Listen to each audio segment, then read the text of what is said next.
Why did ancient writers fear a faceless sea monster more than storms, reefs, or every mermaid song whispered by sailors? Because Leviathan was never just a beast. On parchment, it became the Bible's shadow over oceans, kings, and human pride. Leviathan rises from Job's ancient poetry with scales, smoke, and a mouth no hook could command safely from the deep. Was it crocodile, whale, serpent, dragon, or the memory of chaos? The answer hides between scripture, empire, and salt-stained maps. Its secret is larger than any siren legend, because Leviathan turns the sea into a courtroom for human arrogance itself. Before we begin this journey, hit the like button and tell me in the comments where you're watching from. Now, let's get to the video. The biblical monster. A reed pen scratched a Hebrew name onto parchment, and the sea changed from scenery into a dangerous power forever. That name was Leviathan, later Leviathan, a word tied to twisting, coiling, and bending through dark water under creation. The creature did not enter the page as a pretty omen. It arrived like a rope tightening around the world. In the book of Job, the voice from the whirlwind points toward Leviathan with sharp fishing images and iron hooks. The scene is not a moonlit hunt. It is a lesson beside deep water, where human tools look painfully small. A hook, a rope, and a pierced jaw appear on the page, but none can master the creature from below. The question is simple and humiliating. Can a person drag Leviathan from the sea like an ordinary catch at dawn? Job hears the challenge, and the silence around him becomes part of the argument. The monster measures human limits clearly. The text does not pause to draw a map of the coast. It paints presence through scales, breath, and terror. Every image pushes the same point forward. A small hand cannot rule the darkness under the waves alone safely. In ancient poetry, monsters often stood where explanation ended. They gave shape to flood, storm, and unknown depth at night. Leviathan belongs to that world, where water was not scenery, but a border between order and danger for fragile towns. People living near rivers, coasts, and deserts knew water as blessing and threat. A dry field could die without warning. A sudden flood could erase tents, jars, names, and grain marks from packed earth before anyone saw sunrise over camp. So the monster carried more than teeth. It carried the fear of a world that could unmake human plans quickly. A mermaid may lure one sailor with beauty, but Leviathan threatens the shape of creation behind every shore. In later imagination, mermaids sit on rocks with combs, mirrors, songs, and moonlit hair above the foam near shore. Their danger is intimate and human. They promise beauty, love, or warning, then pull a life toward water below moonlight. Leviathan works on another scale. It is not a face at the surface, but a force beneath all surfaces moving. The biblical creature stands beside storms, kings, enemies, and cosmic disorder. Its body becomes a language of power at sea. That language is older than most fairy tale seas. It speaks through crushed waves, broken pride, and unreachable depths below memory. Even when readers picture a crocodile, the poem refuses to stay zoological. The animal grows into a sign of limits. The scales become armor. The mouth becomes a gate. The sea becomes a courtroom where human pride is tested openly. No carved idol or sailor's sketch fixes Leviathan completely. The monster survives because its edges remain wet and moving still. The mystery begins with one written name, but that name opens a much older door under the ancient sea floor. By naming the monster, the text also names a human wound, the need to control what cannot be held firmly. That wound appears in nets, anchors, temple prayers, and royal boasts carved on stone near restless harbors at dusk. Leviathan answers those boasts with a silent body, too large for the pier, the palace, or the measuring cord itself. The oldest secret is already visible.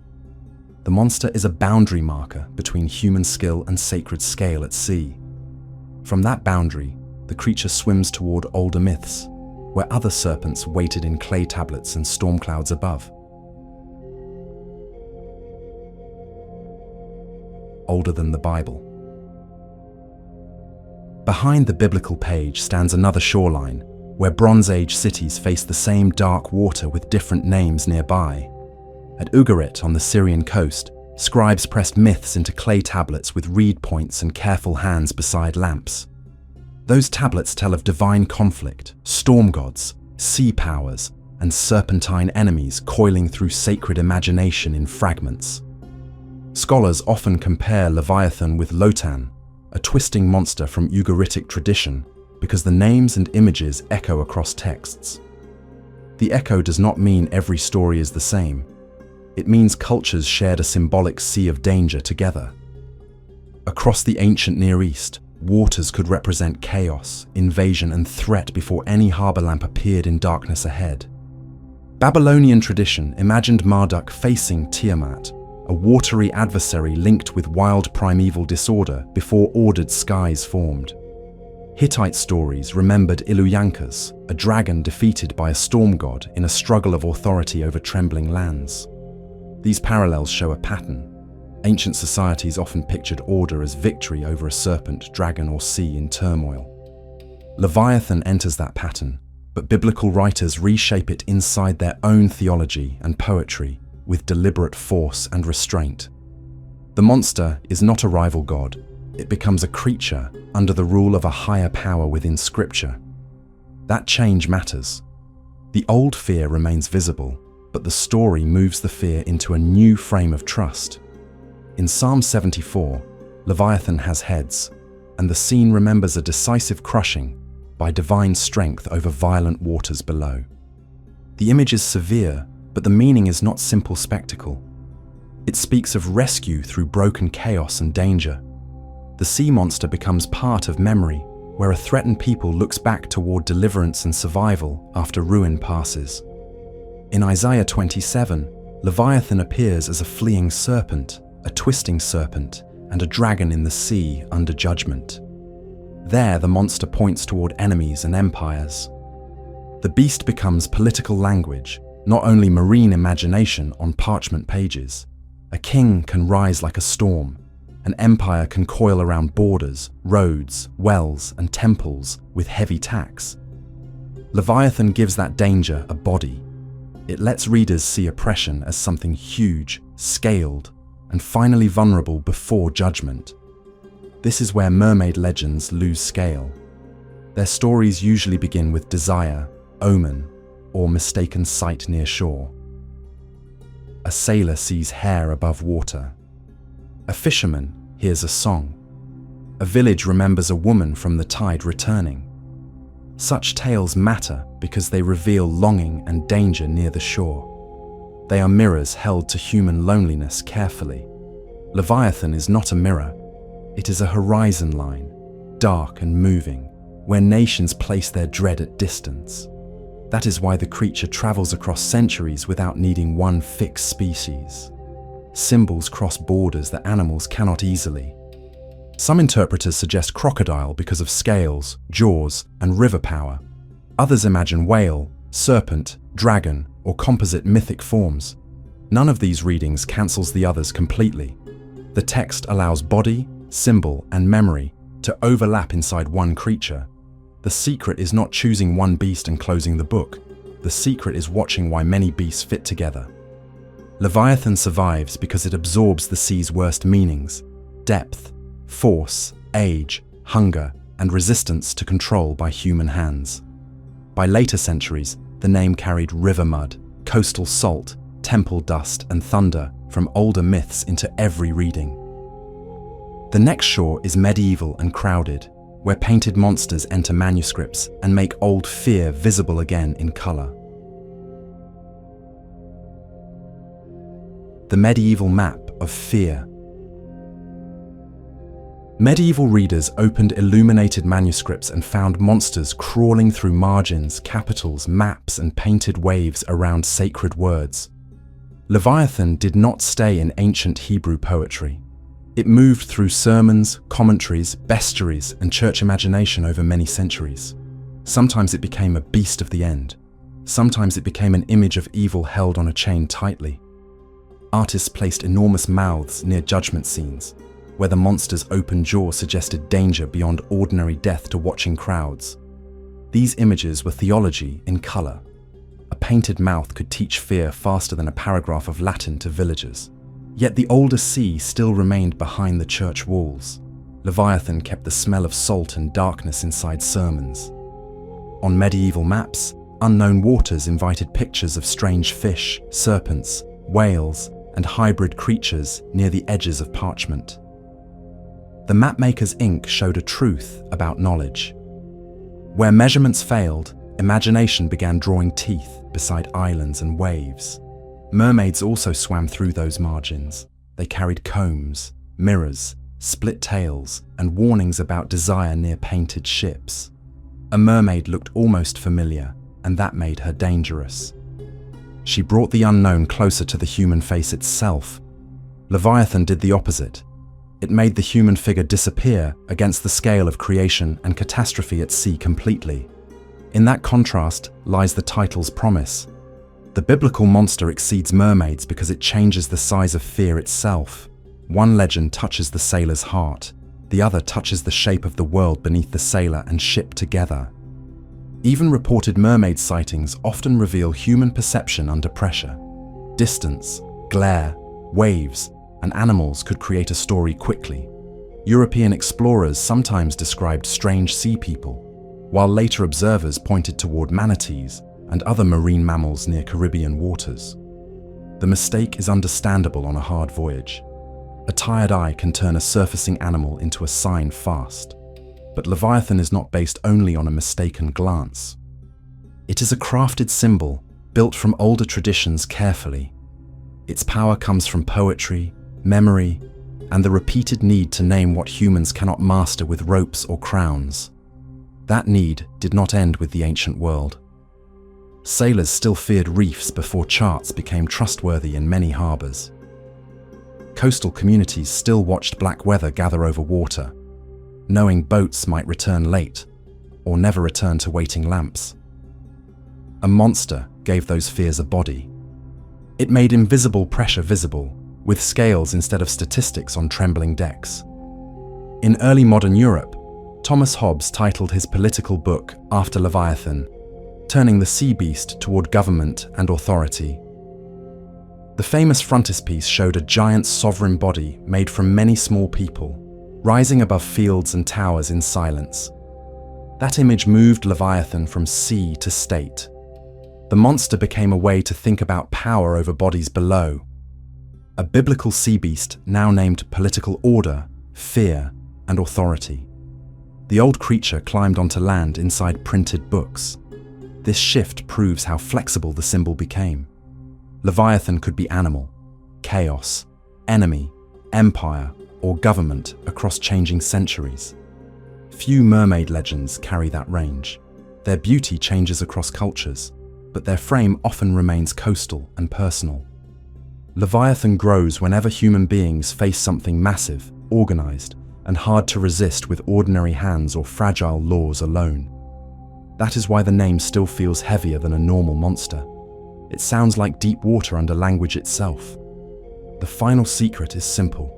Leviathan never needed to exist as one animal to become historically real in human memory.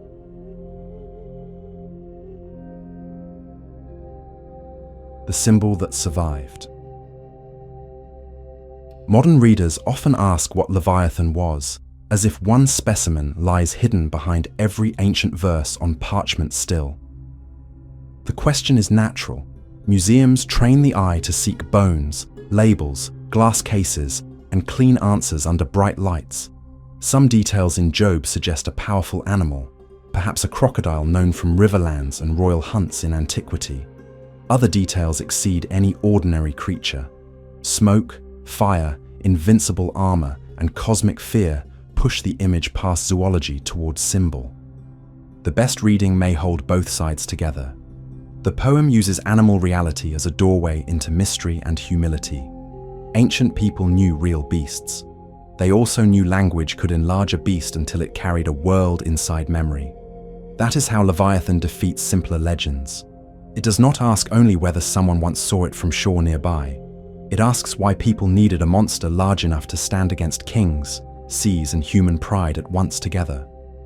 Mermaids remain powerful because they live near desire. They are beautiful warnings at the edge of dangerous water and longing. Leviathan remains powerful because it lives near limits. It appears where control breaks and humility begins before dark water opens. The biblical texts use that force with purpose. Job is not given a diagram, he is given scale and silence. Standing before Leviathan, the human voice loses its courtroom confidence. The sea becomes evidence against easy certainty in shadowed waves. In Psalms, the monster's broken heads become memory of deliverance. Fear is not denied, it is overcome through divine power. In Isaiah, the twisting serpent becomes an enemy under judgment. Political terror is pictured as a beast at sea below. Together, these passages make Leviathan more than folklore. They make it a vessel for history, theology, and survival across time. The creature survives because each age finds a new ocean. Empires, storms, states, machines, and disasters need names for dread. A person may no longer fear a sea serpent on a parchment map, yet vast systems still coil around life. That is why Leviathan keeps returning in books, films, games, sermons, and political speech with a heavy name and shadow. The name gives weight to anything too large for one hand, one boat, or one ordinary explanation to safely hold. Still, honesty matters. No historical proof confirms Leviathan as a single living species hidden in ancient waters beyond reach today. The evidence points to layered meaning. Real animals, older myths, poetic force, and religious symbolism braided together like wet rope. That answer may disappoint hunters of monsters, but it makes Leviathan stronger, not weaker inside the ancient imagination of water. A hoax dies when exposed. A symbol survives because it tells truth in a different way through images and memory. Mermaids charm the shoreline imagination, but Leviathan moves beneath the foundation of the sea itself in darker symbolic depth below. It is not merely bigger, it is older, deeper, and tied to the moment humanity admits smallness before mystery itself. The monster's secret is scale. It turns water into memory, fear into poetry, and chaos into a body with scales. On the final page, Leviathan still coils below the words, not captured by hook, crown, mirror, or map at all. Every generation lowers its own rope into the dark, hoping the monster will finally answer from beneath the waterline. But the rope comes back wet and empty, carrying only salt, silence, and the shape of human questions once more. Leviathan remains beyond the hand, a dark coil under scripture, legend, and the oldest sea inside memory of humankind still. Now we have reached the end of another journey. Share this video with your friends. See you next time. Bye.